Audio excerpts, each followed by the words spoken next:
Welcome to Long Island TikTok. I'm here with Donna, Marco. Pierre. Linda. And I'm Marco, and we are the Saucy TV family. Welcome to Newsday. All right, let's get started. So, very basic question off the bat. How did you get started on TikTok? So we were all together during the pandemic, and we were kind of trapped in the house together a little bit, but we saw it as an opportunity to get close, and during that time, we spent so much time with each other, it kind of just naturally happened on its own.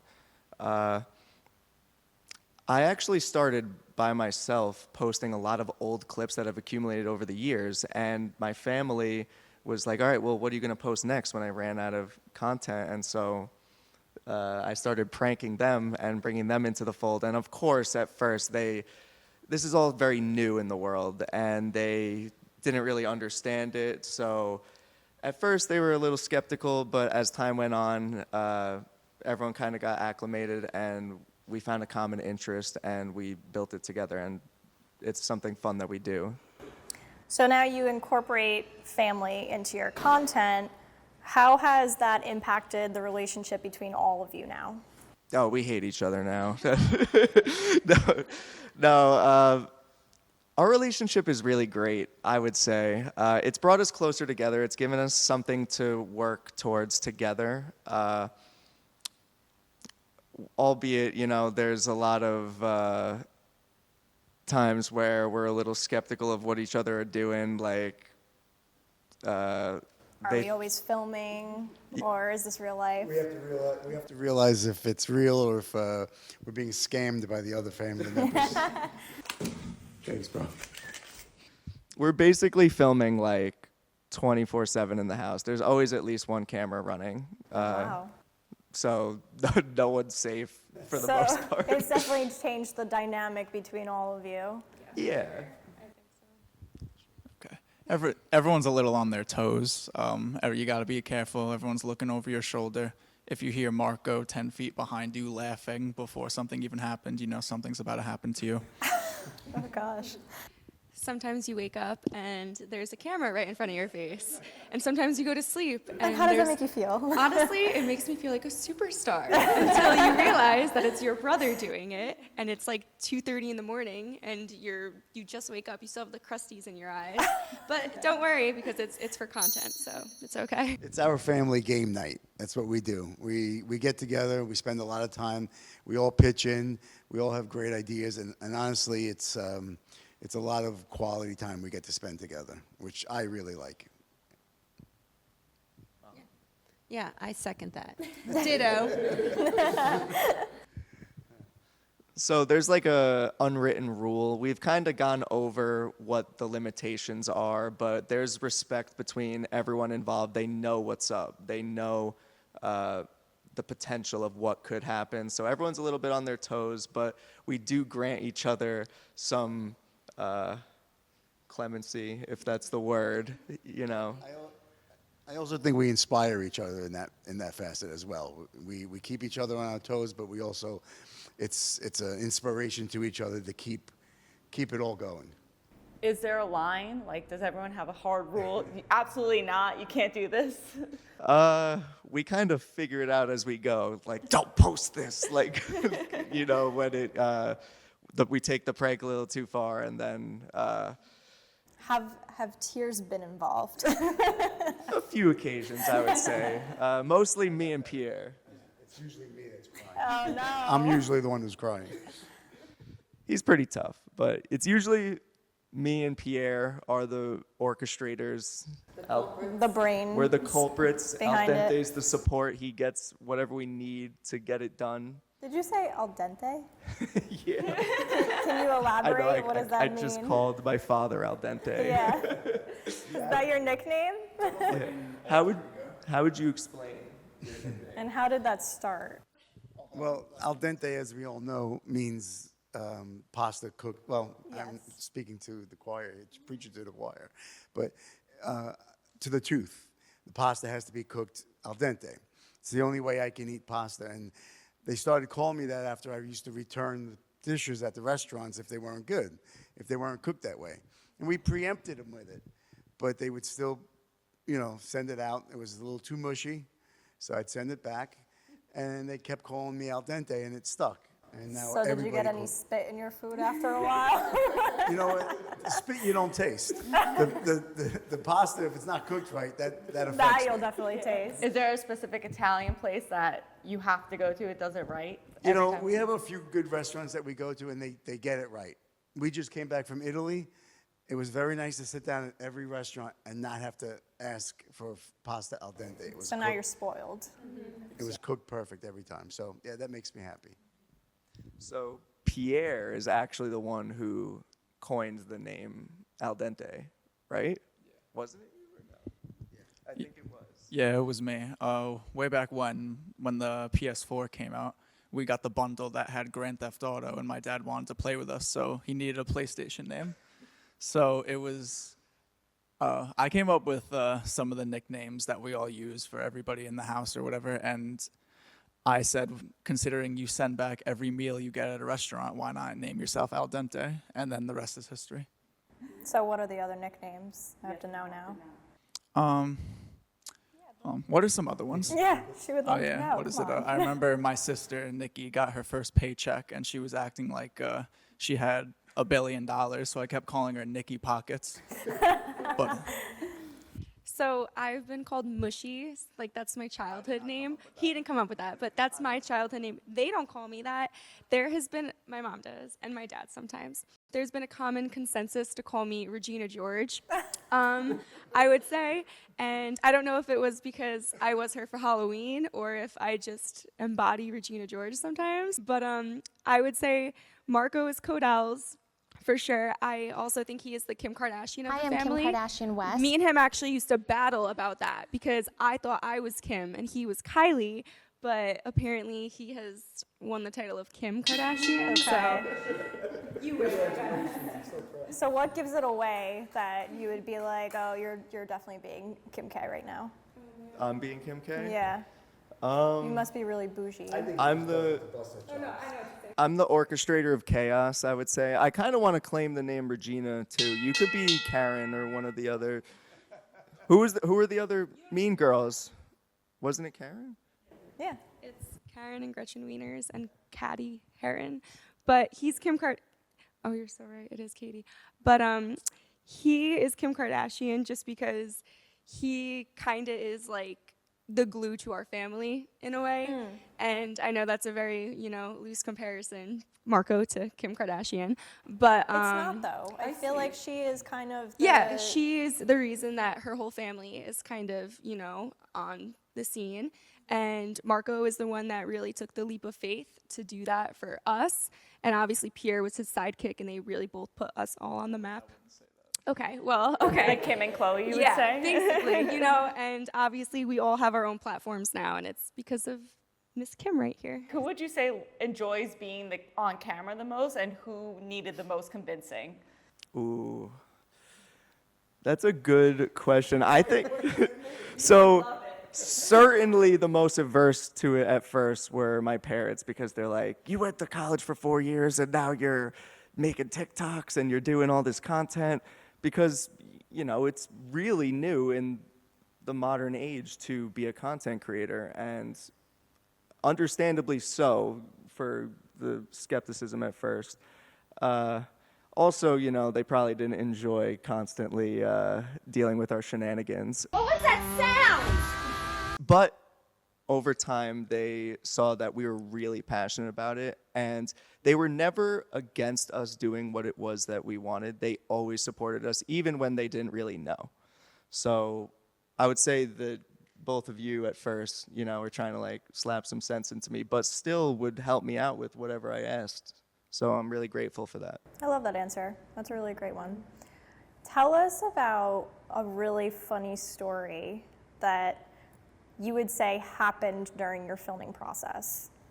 I mean, it could be obviously involving a prank, but I got one. what kind of spiraled something? Okay, so I had all my work friends come over for a day in my backyard at the pool. I had them all come. I put out a beautiful lunch, and we're all just sitting there. I was in the pool, and all of a sudden, of course, I did not know this, Marco comes riding on a bicycle in a big bird costume and literally rode the bike into the pool. Into the swimming pool. Into the swimming pool. All my friends did not know what was going on. They're like, what is... I was mortified.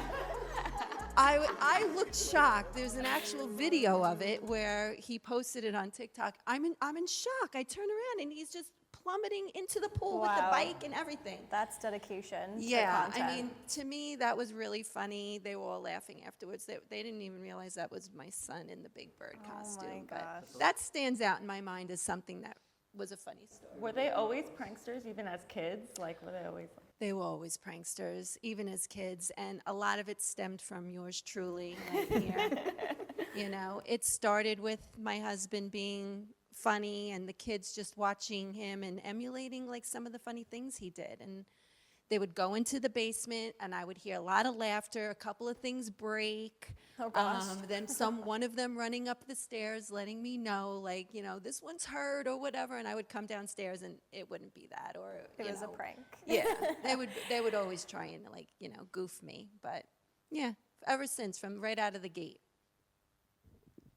So yeah, to summarize, basically, I would say that because we're the way we are, it's all his fault. So I would like none of the accountability and all of the praise. So Pierre was actually, a funny story, Pierre was actually the original content creator. He was the first Really? one to start filming. I remember the small orange camera. It was like this big. Yeah. I remember that I had a dream of being a movie director when I was a kid, like Spielberg. So I for Christmas got this tiny little orange camera, and back then audio equipment like the stuff here, it was not even close. So this little camera, for some reason, everything it filmed was in orange, like an orange tint. And we tried making our little movies, and then our movie career got cut short because during one of the scenes, we were doing like an outro to like one of our dumb kid movies, and Linda had a drumstick and she threw it at a hi-hat light bulb in our basement, and somehow, she wasn't even planning for it. It smashed the light bulb and glass exploded everywhere. So we weren't allowed to make movies for a while after. Wait, ask Linda what she yelled. What did you yell? I said, thank you, Cleveland. I think no, there was some movie out at that time that happened in the movie. I think it was like a rock band. I just saw them do it on like YouTube, and they were, you know, were drumming. You're getting so close here. Yeah, so that's pretty much how it went. And then later on, I got into iMovie with the templates, and then later on, here we are.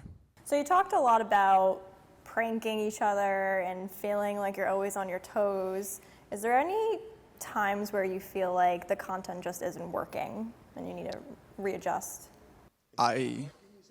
So I want to say no to that, but I'll tell you why. It's because everything that you see is literally, first off, besides the years of practice, it's literally just our life. It's natural. It just comes easy. So we almost feel like the ideas will never end. Can we just get takeout or medical attention? There's definitely been times where I question what it is that we're doing or the direction we're going, but like Pierre said, at the end of the day, we try to keep everything within our personalities, for real in that sense, where, you know, it's almost like a Larry David type thing where on Curb Your Enthusiasm, we're playing ourselves with an exclamation part, an exclamation point at the end of our character. It's just, there's just an emphasis on who we are, you know, when the cameras are rolling. And there's been times where I'm like, you know, maybe we should try something new, maybe we should do this, but at the core of it, whatever we branch out and do, it's always our family. Mm-hmm. And so from there, I have confidence that it's got us this far, and that'll always be the essence of who we are. I think that's what makes it very authentic too, and people can see right through that on social media these days. I know when I'm scrolling, I can tell when something is a bit and when something is real. So I think that's what's special about what you've created here. Yeah, thank you. So to credit your point, it's everyone has a family, whether it's the family you're born with, the family you make along the way, everyone is able to relate at the end of the day. Yeah, absolutely. So given your strong following and getting started on TikTok, how has that shifted your strategy with other platforms? Do you prioritize TikTok as the main platform, or are you kind of experimenting, putting your content on others? Walk us through that process. Sure. So we are on every major platform. We're on TikTok, we're on YouTube, we are on Instagram, we're on Facebook, we're even on Snapchat. But like you said, there's a lot of things that we try to just keep it all fresh. We will always be grateful for TikTok. It gave us the opportunity to become what we are. That was where we started. With that being said, I got to be careful here. There are a lot of things and rules in place that, take away from what we're able to do.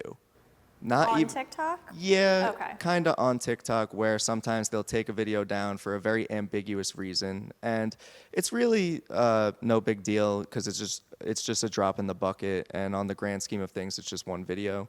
But I would say that the platform that gives you the most freedom is YouTube, where they won't condemn you for something silly. They give you a little bit more room to make the content you want. Right.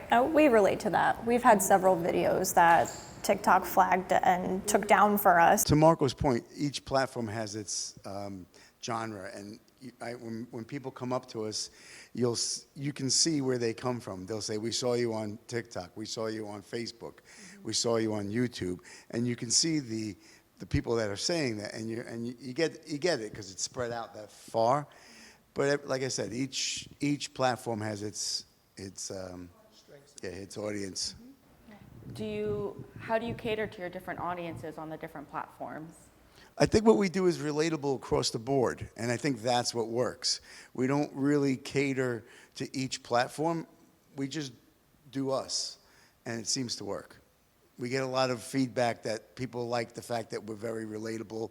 If you read some of the comments, you'll see that they do the same thing. That happens in a family.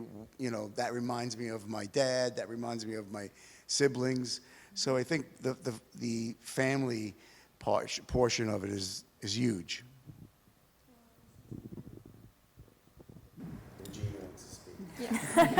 So I think it's really beneficial that our family has obviously many different generations.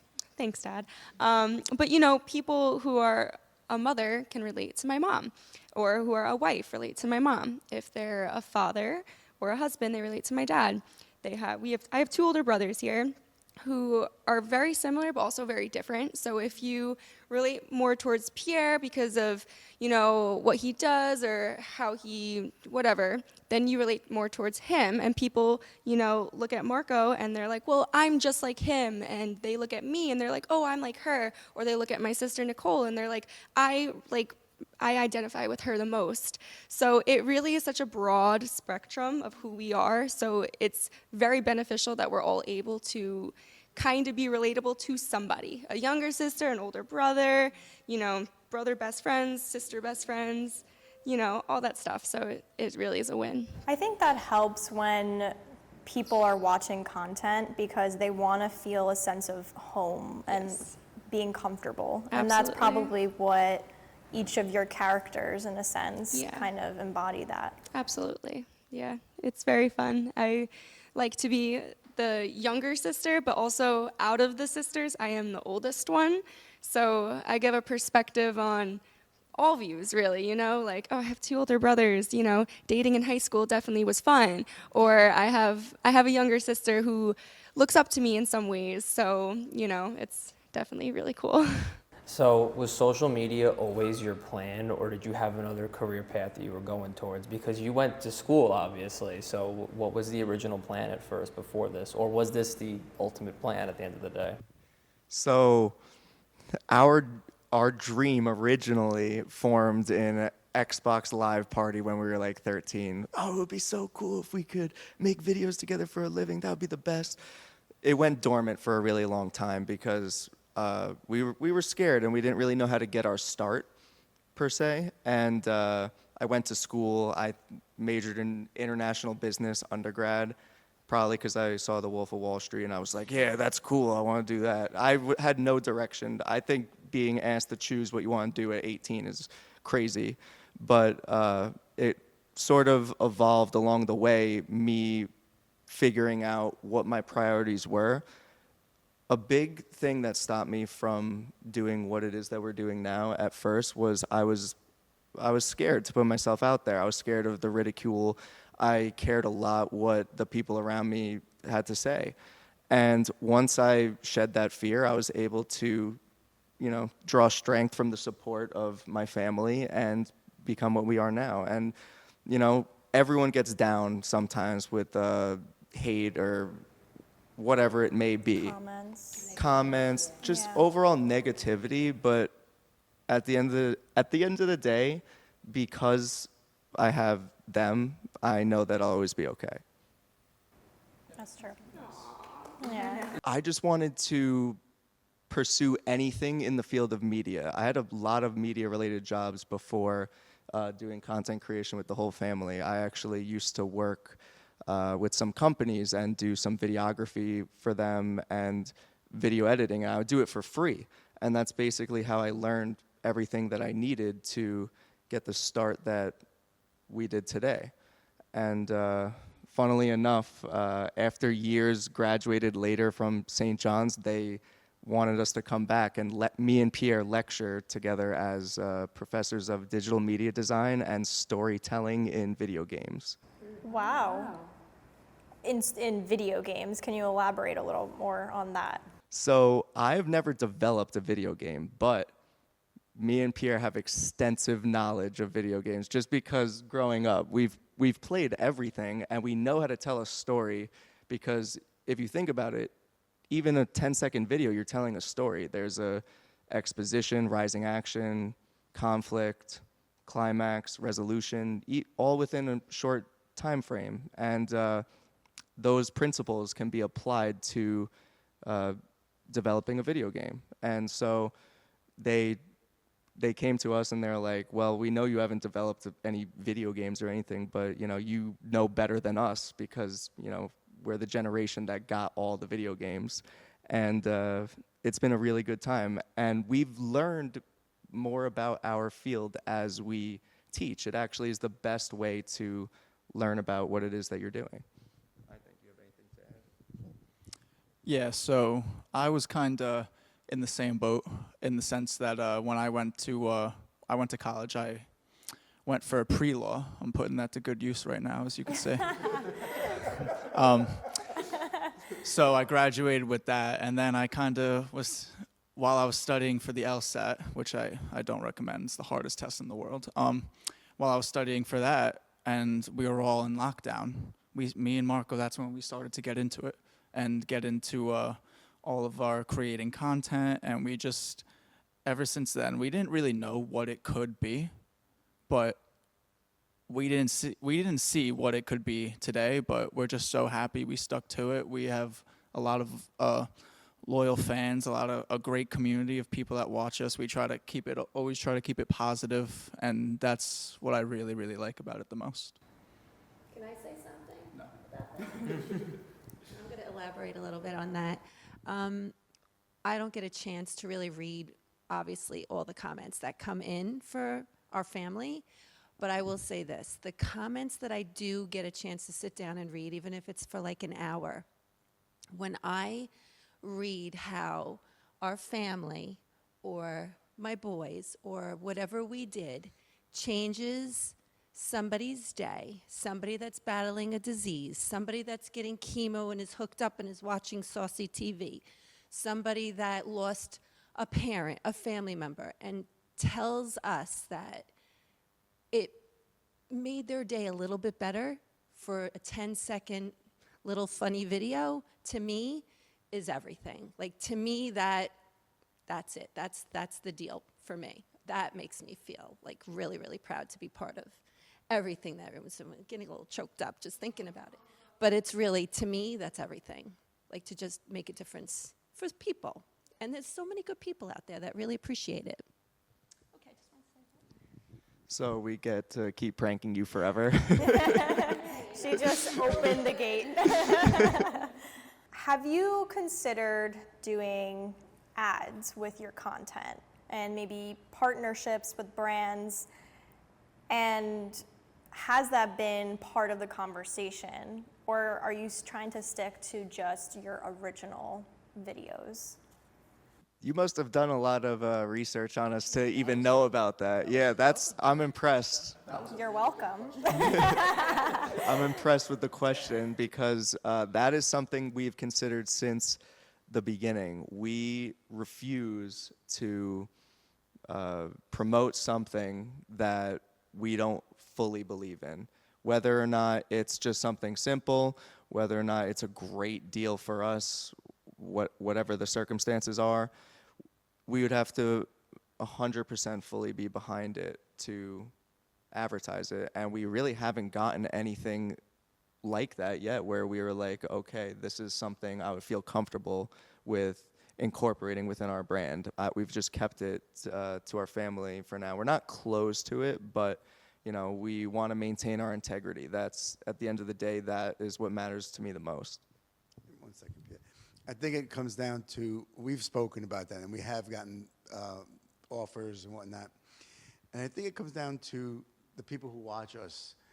They enjoy us, and we feel like we would be, I don't want to use the word selling out, but they enjoy us a lot. We enjoy giving back to them. It's almost like you don't want to spoil it. It's nice. It's working for us. We have had offers. And you know what? We do little things like if we're at a restaurant that we go to a lot, yeah, we'll throw something in for them. Or we just did something at the barber shop, right, with that guy who cuts our hair. He's a nice guy, family guy. We did a little skit there. Not for profit, but because we appreciate him, he appreciates us.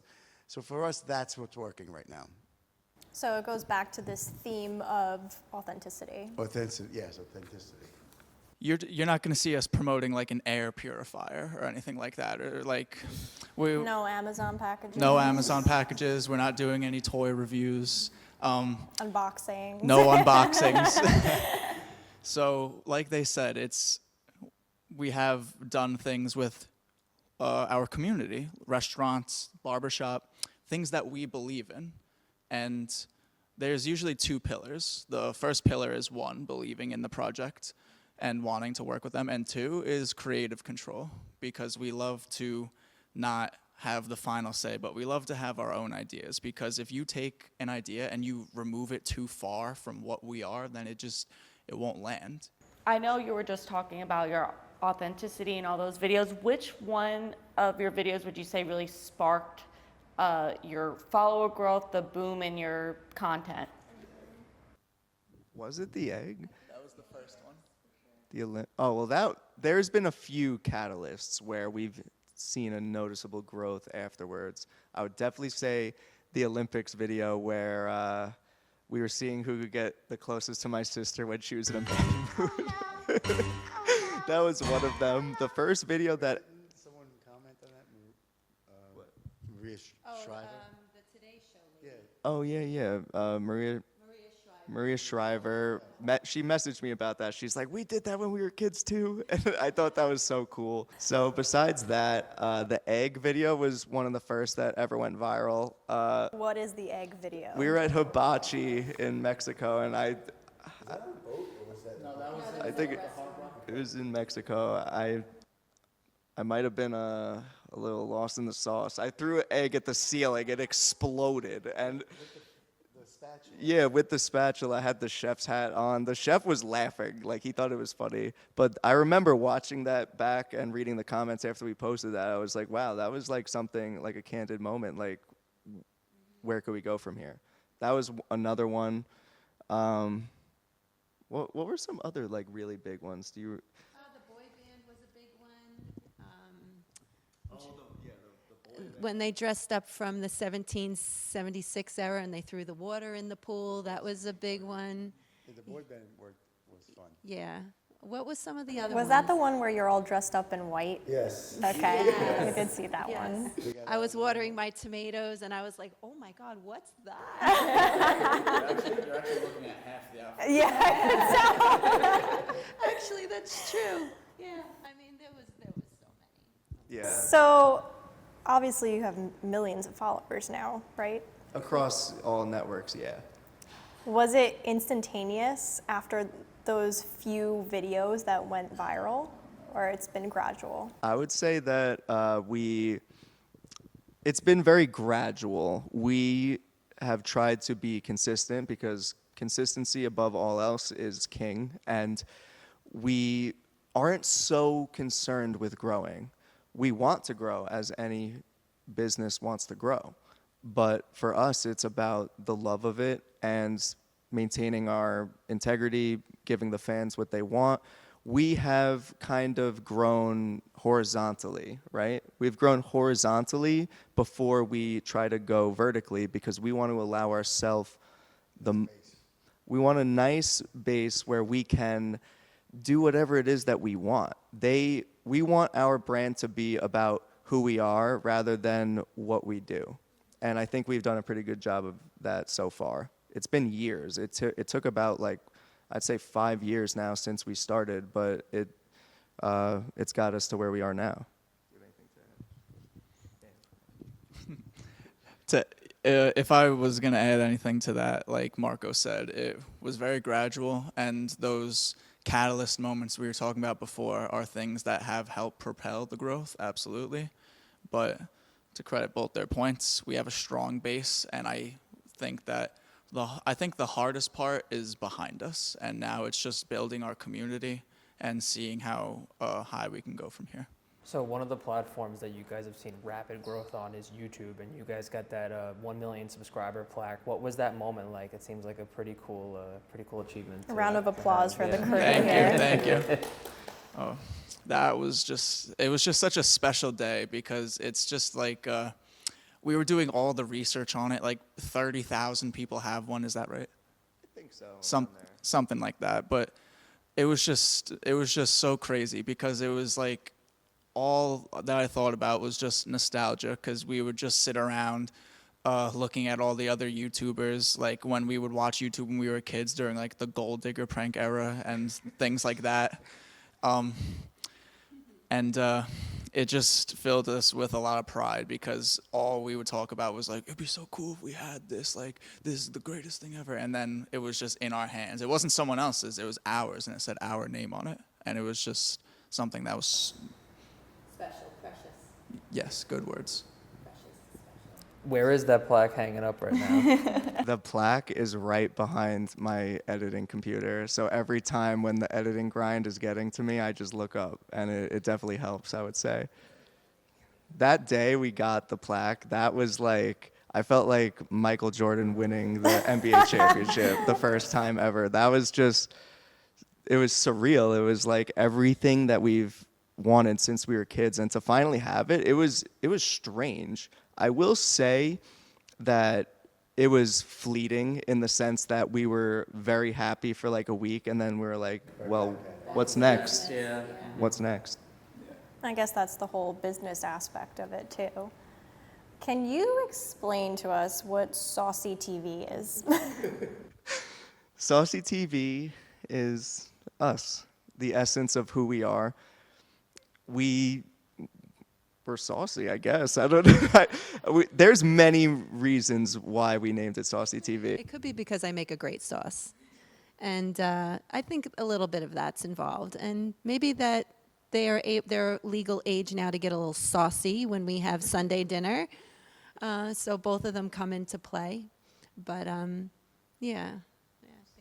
Yeah, the Italian factor definitely comes into play. I figured. Yeah, between sauce, getting sauced, saucy, and I think it just, it worked. It worked Yeah, for us. yeah. We did have a couple of names up in the air, and when we got the, I don't remember how that landed, but when it landed, it was perfect, and everybody agreed. We weren't always Saucy TV. We actually used to be Saucy Fusilli. That was our beginning. Pierre came up with Saucy TV. We somehow we were grateful to get that handle. But I remember in the beginning we were looking up definitions. We're like, what do we want attached to our brand? And we looked up Saucy, and the definition it gave us was flippant. Do you remember, like? I was so confused. Basically just like a general disregard for other people, which, you know, that's not really what we're about. We just want to be saucy. We're just trying to portray these characters with that whole attitude while, you know, being respectful with the boundaries that we've put in place. But Before it was Saucy TV, before it was Saucy Fusilli, I believe it was Codell's, right? And so that's also Marco's TikTok name, and all his social media is Codell's. And he really did decide to make it a family affair and just go from one person to 6. And Saucy TV is all of us, not just one singular person. It's a team effort. There's people behind the scenes who have ideas, are good friends of ours who are constantly texting us, hey guys, like, I designed this for you, or hey, you know, I think this would be a good promo for you. Just people who really genuinely care. And so Saucy TV is all of us, and thanks to Marco's really generous decision to include all of us, which is something I'm grateful for every day. So, yeah. Yeah, so nice. that was the nicest thing she ever said. Well, we They have that on camera. Actually, I was paid to say that. We slipped her a 20 on the side. Thanks, bro. I think it also pays a tribute to the Italian family from Long Island, too. Yeah. I think that is all basically a culture within itself here. So how have you tried to incorporate your Italian culture into your videos? So, The smirks, I love Yeah. it. So, a more practical answer is that there's always food around, Italian food, like just Italian things. We're always drinking Pellegrino, the things we say, the things we do. But the family table, we're loud. We're very loud. And me and Marco, actually, we have characters. My name is Vinny Cappuccino, and he is Don Focaccia. Yes. So we directly incorporate our Italian heritage, literally, into the bits, into the things that we do, and I think that's kind of anything else that we add.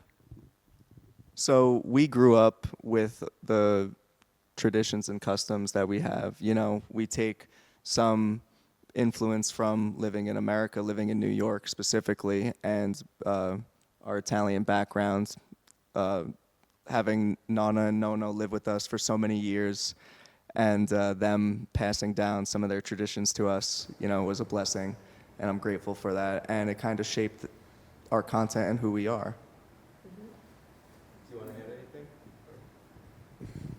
The typical Italian stigmas of the mob life and things like that. That's where they got their. Oh, wait a minute, we're on.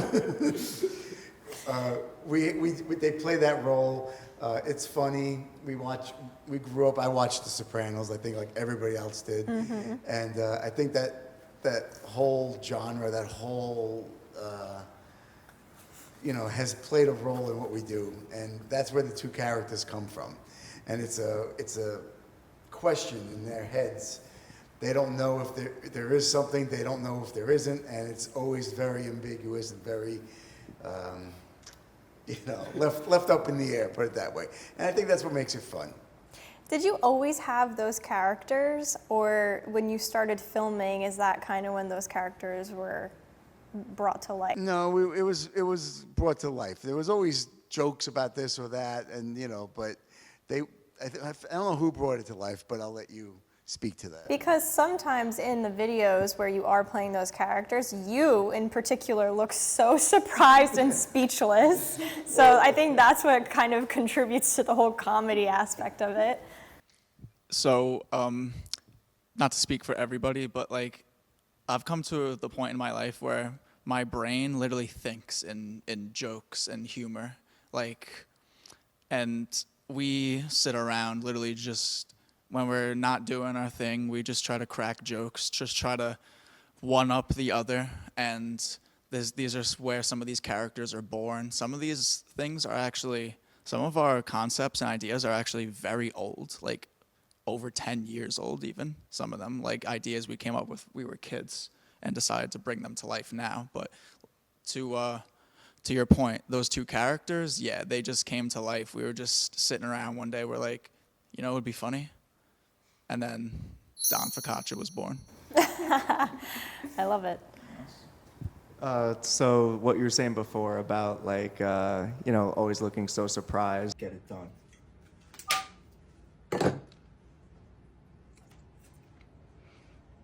And like being in on the joke versus not being in on the joke, we try to have that sense of realism where, maybe the first time not everyone knows what's going on. And then, if we don't get it, we will do it Do a again. retake. Something Yeah. like that is so pretty much like the part of our Saucy secret formula.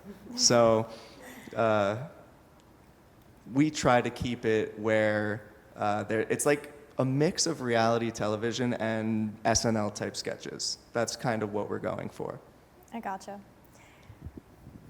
But when you're sitting in the living room and somebody comes flying in with a baseball bat and swings it at a vase that's on a table and smashes it across the room and shatters into a million pieces, and you don't know that's going to happen, yes, then you see the face that you were talking about before. Yeah. Like, what the, I said I was sorry. Yeah, it's all right. It's, at the end of the day, it doesn't matter. None of it matters because we laugh about it, we clean up the mess, and people enjoy it. So how do you feel about all of your furniture in your house being destroyed? Not that happy.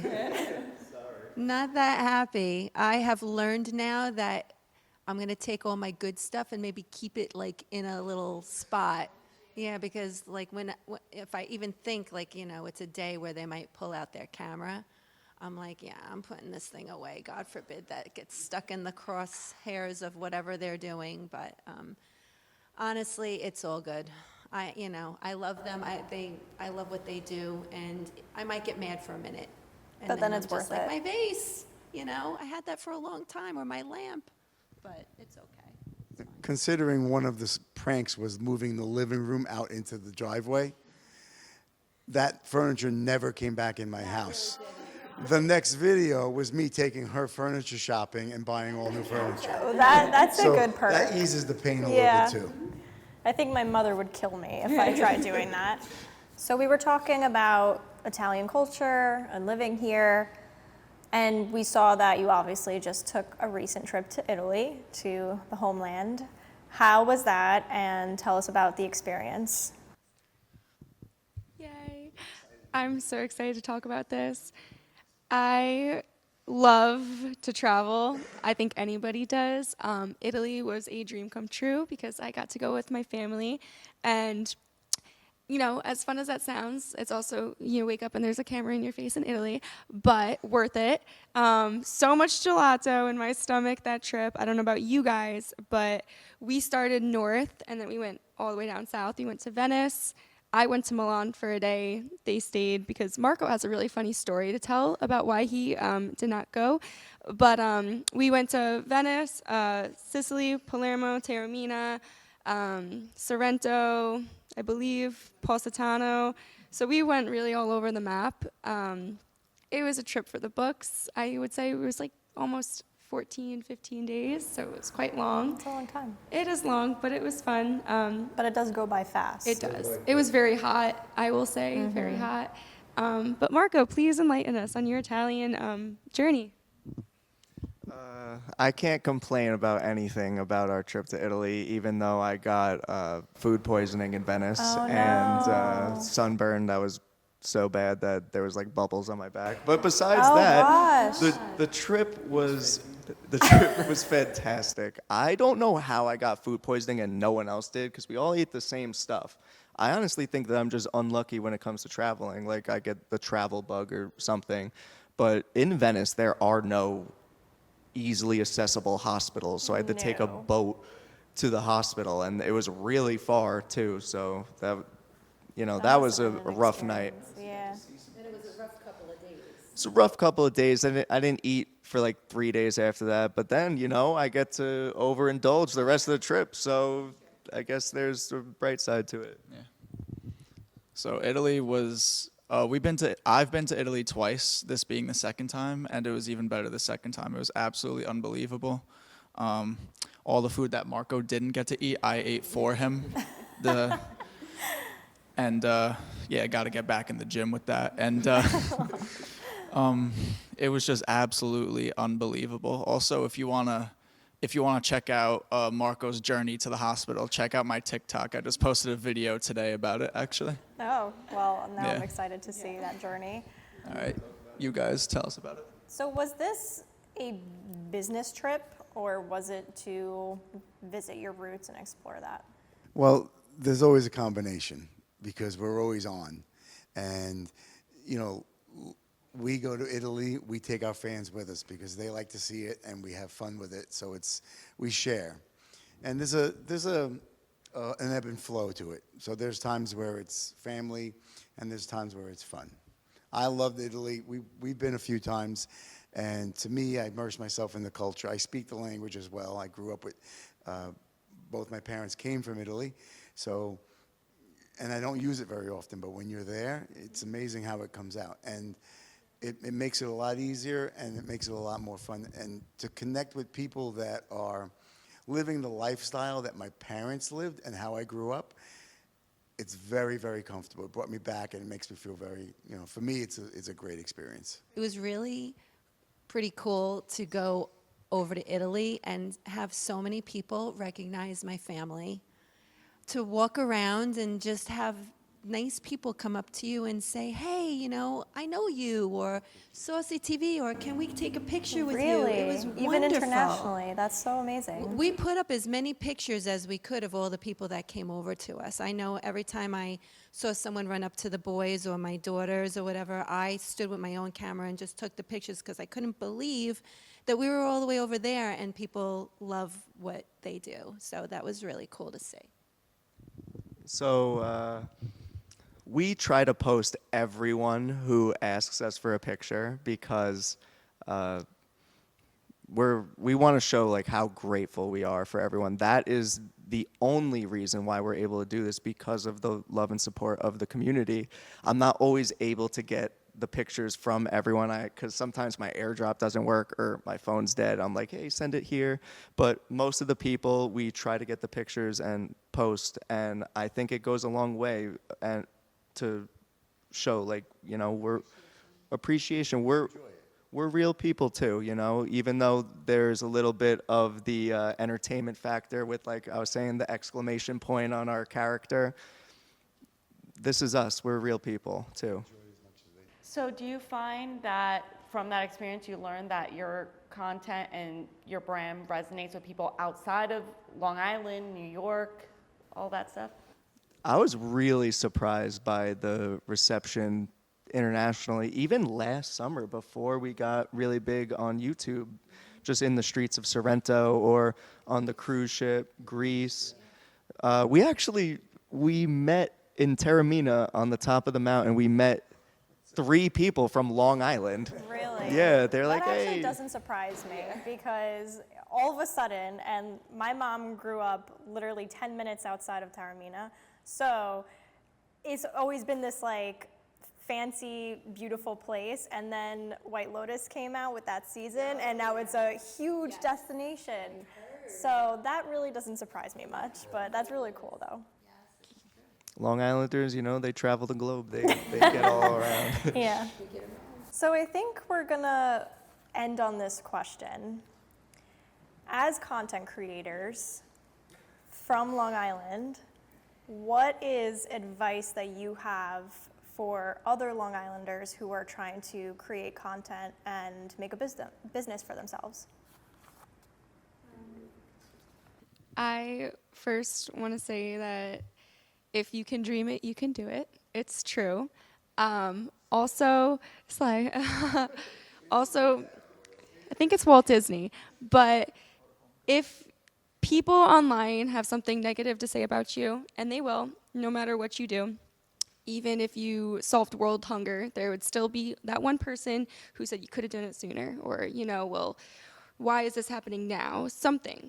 There's always going to be one person or a bunch of people that don't support you, they don't see the vision, or they genuinely just do not like you. And it's usually those people who have no profile picture and who have a fake account. Sometimes it's not. And my best advice would really be to just ignore those people, ignore those comments. And, it gets to you after a while, it does, but you have to remember that it's people that are too afraid to put themselves out there. If I had any advice to give any Long Islanders, and this supersedes Long Islanders, anybody that wants to start creating content, or let alone anything that you want to do, just don't give up. Do not give up, and you have to be consistent. This applies literally in everything. You wanna get stronger in the gym, you gotta go almost every day. You want to start a business, you gotta put the work in every day. A lot of people sometimes, they might have the motivation, they might have their goal, but sometimes they might fall short just because of the consistency factor. Do not stop for anybody.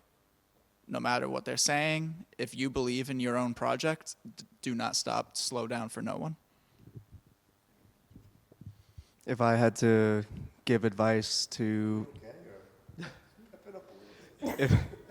well, I said like 3 words. He's tired, it's been a long shoot. If I had to give my advice to Long Islanders who want to become content creators, what it comes down to is consistency, like you said, and sacrifice. A lot of people say they want to become a content creator, but they don't want it more than they want to go and hang out with their friends every day, or go party on the weekends, or go play PlayStation. There's balance in life, but when it comes to the building phase of anything, you must sacrifice all else in pursuit of your goals. If we didn't go through that phase where we pretty much, I don't want to say isolated ourselves, but we pretty much were only focused on our goals at the beginning of the day, and as soon as we put our head down to go to sleep, the only thing that was on our mind was content creation and how are we going to make this work? How are we going to make this a full-time job?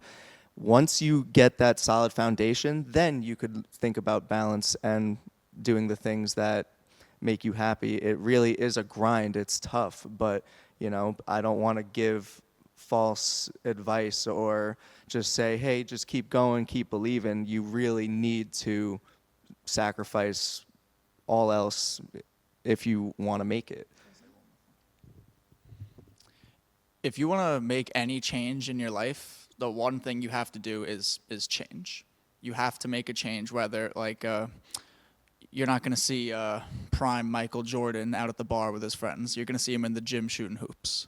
You just have to make the changes you want to see in yourself. A lot of people don't want to release content until it's absolutely perfect.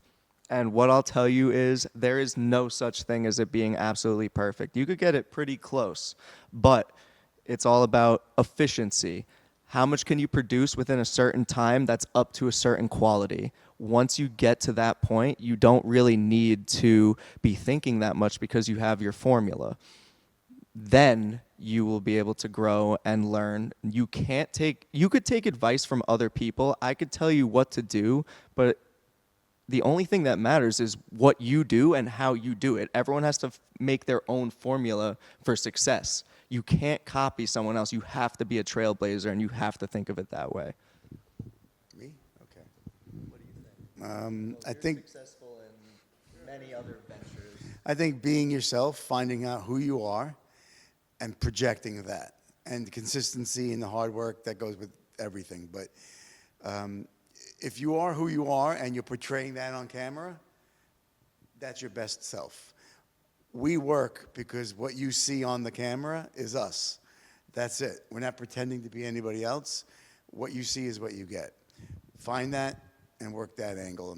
And I think that at the very least, it'll be easier for yourself, and you don't have to pretend. It'll work better for you.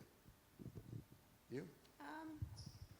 It wouldn't work without you. Yeah. I think I've always told my kids that not only do I believe in them, I want them to believe in them, take that to the next step, have perseverance, dedication, drive, be hungry, and just go out into the world and grab what is yours. Take it. You know, you're smart, you're creative. They're all brilliant in my eyes. And I think that anyone out there that wants to do anything relatable to what they're doing, don't listen to anybody but your own self. And, you know, give it 110%. And even if you get a door closed in your face 100 times, it's that 101st try that will make a difference. Just don't stop. Believe in yourself. My mom gave us our morals. My dad gave us our sense of humor, and it pretty much is a perfect formula for what it is that we're doing now. When it comes to what you were saying, getting the door slammed in your face, you have to become comfortable with rejection. That's part of, you know, the sacrifice. You have to sacrifice that and embrace rejection, because whoever is comfortable with rejection, there are no limitations anymore. You can keep trying until something works. And at the end of the day, that is what's going to bring you success. Okay. One last note. People are going to talk about you regardless of what you do. It's just how life goes. So you might as well go out there and do something that you're proud of and have fun with it. And, you know, if you post a reel and you're like, oh my gosh, everyone's going to say that's so cringe. Okay, it might be cringe, but guess what? Guess who's going to be doing interviews and stuff in the future?